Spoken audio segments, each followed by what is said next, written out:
महर्षि भृगु ब्रह्मा जी के मानस पुत्र थे। उनकी पत्नी का नाम ख्याति था जो दक्ष की पुत्री थी।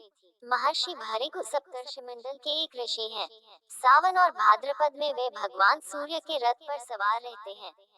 एक बार की बात है, सरस्वती नदी के तट पर ऋषि मुनि एकत्रित होकर इस विषय पर चर्चा कर रहे थे कि ब्रह्मा जी, शिव जी और श्री विष्णु में सबसे बड़े और श्रेष्ठ कौन है।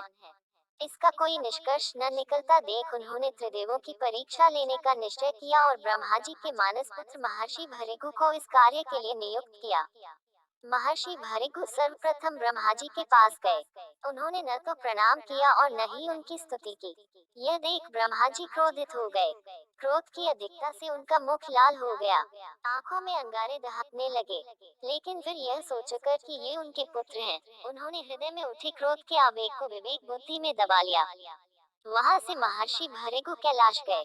देवाधिदेव भगवान महादेव ने देखा कि भृगु आ रहे हैं तो वे प्रसन्न होकर अपने आसन से उठे और उनका आलिंगन करने के लिए भुजाएं फैला दी। किंतु उनकी परीक्षा लेने के लिए भृगु मुनि उनका आलिंगन अस्वीकार करते हुए बोले, महादेव, आप सदा वेदों और धर्म की मर्यादा का उल्लंघन करते हैं।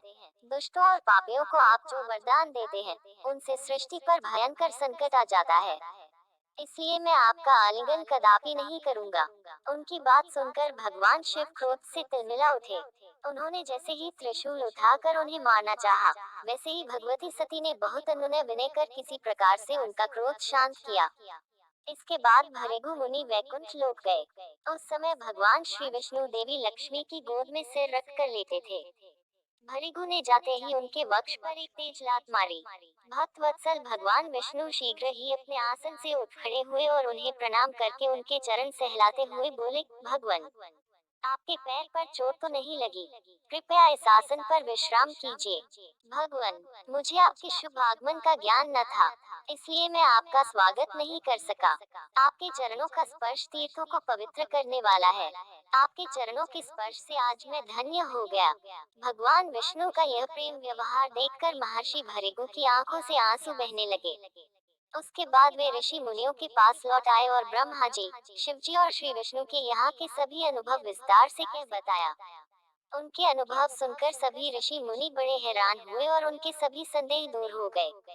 तभी से वे भगवान विष्णु को सर्वश्रेष्ठ मानकर उनकी पूजा अर्चना करने लगे। वास्तव में उन ऋषि मुनियों ने अपने लिए नहीं, बल्कि मनुष्यों के संदेहों को मिटाने के लिए ही ऐसी लीला रची थी। दोस्तों, आपको ये वीडियो पसंद आया हो तो इस वीडियो को लाइक करें, सब्सक्राइब करें, शेयर करें और कमेंट जरूर करें। मिलती हूँ आपसे नेक्स्ट वीडियो में।